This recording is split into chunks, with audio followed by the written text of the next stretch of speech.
Didudukkan orang beriman untuk disoal.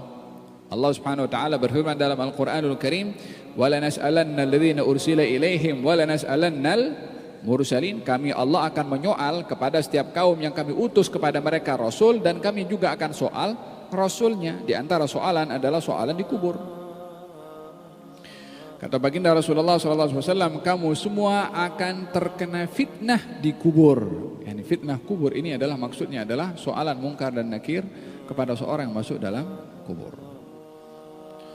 Faham dong? Nanti akan dijelaskan di sini tentang bagaimana mereka berada di alam barzakhnya.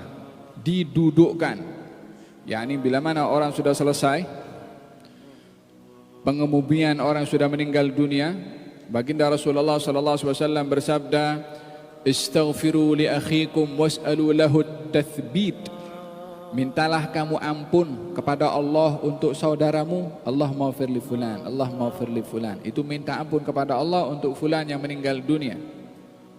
Kemudian was'alu lahu tathbit. Mintalah kamu kepada Allah supaya dia jawab betul soalan daripada mungkar dan nakir. Karena soalan ini bukan soalan hafazan lagi dah.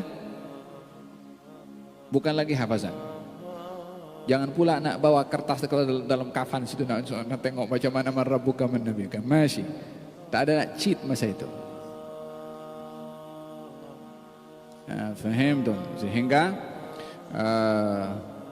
bila mana seorang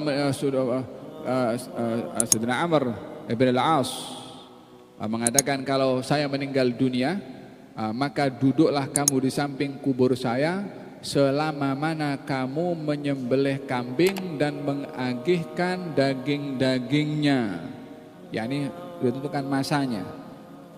Yani jangan kubur itu macam campak je macam tu. Tutup. Assalamualaikum warahmatullahi wabarakatuh. Ini insan, anak Adam, mukmin, ada hak kepada kita sebagai seorang yang hidup. Menyikapi keadaan di kubur itu ketika menguburkan, jangan ada gelak ketawa, jangan ada gurau, jangan ada campur laki dengan perempuan. Keadaan di kubur, keadaan orang untuk sedar, untuk insaf, untuk takut. Keadaan itu adalah keadaan yang menyedarkan seseorang untuk dia lurus sikapnya ketika berada di dunia ini, supaya kembali kepada Allah Subhanahu wa taala, supaya tinggalkan hal maksiat yang dilakukan olehnya. Mauqif ini mauqif untuk menyadarkan diri bagaimana akan dicampur dengan hal-hal yang mungkar. Faham? Dalam hadis ini diceritakan oleh baginda Rasulullah SAW bagaimana ketika diceritakan tentang adab kubur, kaum muslimin berteriak dengan suara yang kuat. Laula an tadafanu la da'autullaha an yusmi'akum adzabal qabri. Kalau bukan oleh karena kamu saling kubur menguburkan satu dengan yang lain, aku berdoa kepada Allah supaya kamu dengar suara orang diadab dalam kubur.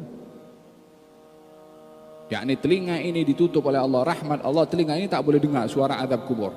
Kalau kita dengar suara adab kubur, tak ada orang pergi ke kubur. Zaman kita sekarang orang berdadah di kubur. Fahim tu? Walihada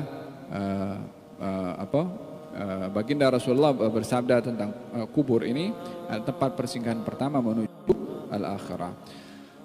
Bila mana seorang dikuburkan, maka yang ada di atas mendoakan istighfar, dan supaya si mati tadi dapat menjawab soalan yang disoal kepada si mati tersebut. Di dalam Al-Quranul Karim Allah Subhanahu wa taala berfirman, "Yutsabbitullahu alladhina amanu bil qawli tsabiti fil hayatid dunya wa fil akhirah." Allah akan membantu kepada orang-orang beriman supaya tetap benar dalam memberikan jawaban dengan perkataan yang benar di dunia dan juga di akhirat. Di dunia adalah ketika berada di alam berada naza'. Di akhirat ketika disoal oleh mungkar dan nakir, benar jawabannya. Oleh sebab itu orang meninggal dunia dengan kalimat la ilaha illallah, maka dia masuk syurga. Orang yang dia menjawab soalan mungkar dan nakir di barzakhnya dengan benar, dia akan masuk syurga. Itu al-qaulul tsabit, perkataan yang benar. Yusabbitullahu alladhina amanu bil qaulil tsabit. Semoga Allah Subhanahu wa taala menetapkan kita punya lisan ini, kita punya lisan dapat menjawab dengan soalan mungkar dan nakir, dan ketika ajal tiba kita dapat mengucap la ilaha illallah Muhammadur Rasulullah. Tsabbitallahu ya rabbal alamin. Bila mana seorang meninggal dunia dan para jamaah sudah meninggalkan tanah pekuburan, wa innahu la yasma'u qara'ani alihim, dan yang berada di alam kubur tu, yang berada di dalam barzakh, di tanah, dalam perut bumi, mendengar suara langkah kaki orang yang menghantarkannya ke kubur tadi dah mula meninggalkan. Suara langkah kakinya dia boleh dengar. Kalau suara langkah kaki itu didengar oleh si mati, kalau orang salam dengar tak dengar? Of course dengar. Langkah kaki saja dengar, apatah lagi assalamualaikum kepada orang meninggal dunia. Ada di dalam hadis dikatakan, ya Rasulullah, kata Siti Aisyah, kalau saya berziarah kubur apa patut saya cakap? Katanya, assalamualaikum dara qaumin mu'minin.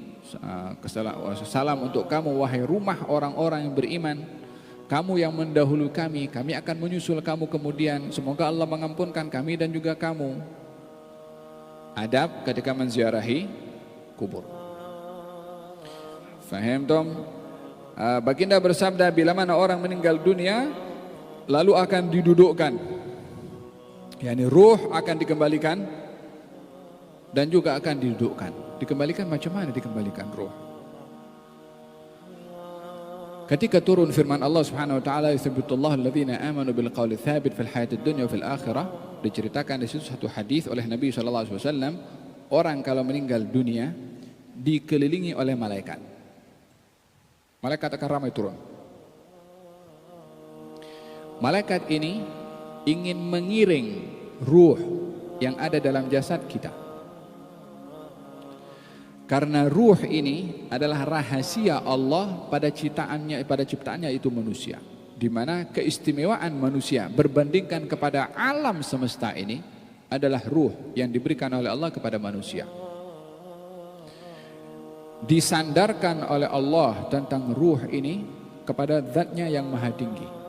Wa nafakhtu fihi min ruhi, dan saya hembuskan kepada anak Adam ini min ruhi, daripada ruh yang disandarkan kepada Allah Subhanahu wa taala. Kita nak gambarkan ruh disandarkan kepada Allah Subhanahu wa taala, akal tak boleh nak membayangkan bagaimana.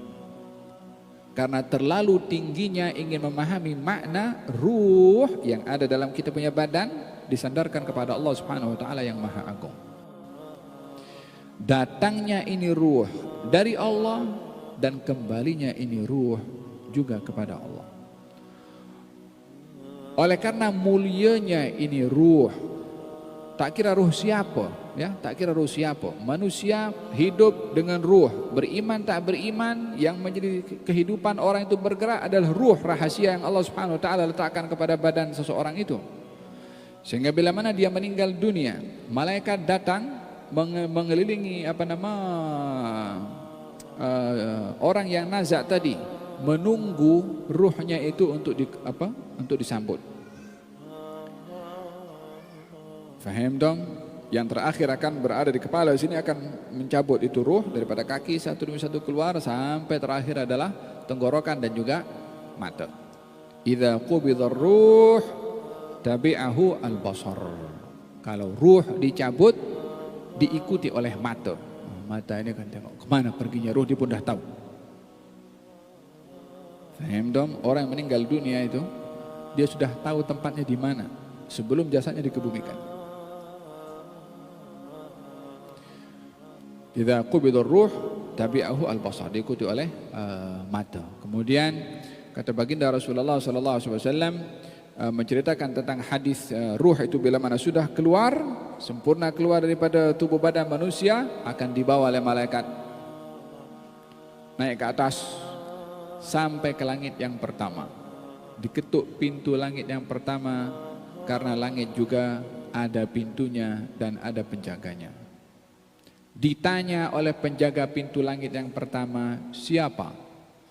Dibagi tahu fulan bin fulan, yakni malaikat yang membawa ruh tadi, ruhnya fulan bin fulan. Nama yang diberi nama di dunia, nama itu juga yang akan disebut oleh malaikat. Maka kalau ruh itu orang yang baik, maka akan disambut, selamat datang wahai ruh yang baik menuju kepada Tuhan yang akan meridhai. Sambut ahlan wa sahlan, macam pengantin.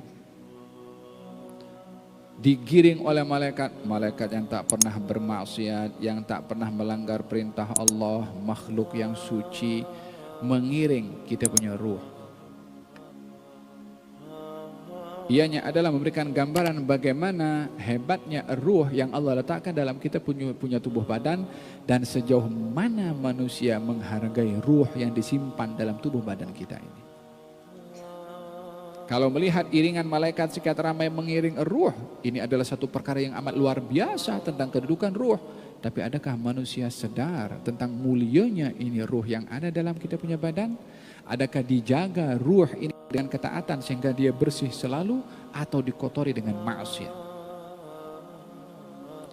Naik ke langit yang kedua, disambut oleh penjaga pintu langit yang kedua daripada malaikat. Wahai ruh yang tenang, wahai ruh yang mulia, naiklah kepada Tuhan yang akan meridhai. Demikian sampai jumpa dengan Allah Subhanahu wa taala. Itulah bahagian daripada firman Allah Subhanahu wa taala, ya ayyatuhan nafsul mutmainnah irji'i ila rabbiki radiyatan maradiyah fadkhuli fi ibadi wadkhuli. Wahai ruh yang tenang, ya ayyatuhan nafsul mutmainnah, irji'i, kembalilah kamu. Kemana kembalinya ruh? Ila rabbiki, kepada Tuhanmu wahai ruh, dalam keadaan radiyatan, dalam keadaan kamu ridha kepada Allah, mardiyah, diridhai oleh Allah Subhanahu wa taala. Fadkhuli fi ibadi wadkhuli, masuklah kamu wahai ruh dalam lingkaran hamba-hambaku, dan masuklah kamu ke dalam syurga aku. Sambutan daripada Allah Subhanahu wa taala. Proses ini bila saat jasad orang masih di bawah itu, ruhnya sudah berada dalam alam tersendiri. Walihada ruh seseorang itu kalau ruhnya baik, bila mana keluar daripada jasad, diangkat pergi ke atas dan kembali lagi, sementara jasad belum diurus lagi, itu ruh turun ke bawah menunggu bila jasad akan dibawa. Bila mana sudah dibawa, dia mengatakan segerakan, qaddimuni, segerakan aku, cepat kubur, jangan lambat-lambat, jangan tunda-tunda. Apa sebabnya? Buat apa nak duduk di dunia ini? Problem sana sini, masalah di sana sini, susah di dalam tuh. Apa di dalam situ? 3 kali 6. Ya, kita nampak 3 kali 6. Kita nampak sempit macam tu. Berarti orang yang beriman berada di situ jauh lebih nikmat daripada istana siapapun juga di atas muka bumi. Bergantung kepada apa yang kita buat di sini, itu 3 kali 6 yang menentukan serono atau tidak. Dengan 60 tahun, 70 tahun hidup di dunia, mungkin masalah dengan orang sikit, orang kacau kita, ambil duit kita, hutang tak bayar, ya kan? Si Bu Fulan kacau kepada kita. Kalau kita menyikapi dendam, maki, ingat 3 kali 6 itu menunggu. Yang akan menyinari dan melapangkan 3 kali 6 itu kita punya sikap di dunia ini, dengan Allah melalui ibadah kita, dengan manusia dengan kita punya akhlak dan sikap. Kita yang menentukan. Yang akan menjadikan 3 kali 6 itu kita sendiri, yang akan isi kita sendiri. Ya terpulang kepada kita. Macam mana kita beli rumah, nak letakkan kursi di sini, karpet di sini, tirai warnanya apa, bilik ada berapa, terpulang kepada kita. Itu rumah kita. Rumah yang original tuh, yang ada di barzakh tuh. Hadza berkenaan dengan hakikat rumah yang akan kita diami satu hari nanti. Minha khalaqnakum wa fiha nu'idukum wa minha nukhrijukum taratan ukhra. Daripada tanah kami ciptakan kamu, kepada tanah kami kembalikan kamu, dan daripada tanah juga kami akan bangkitkan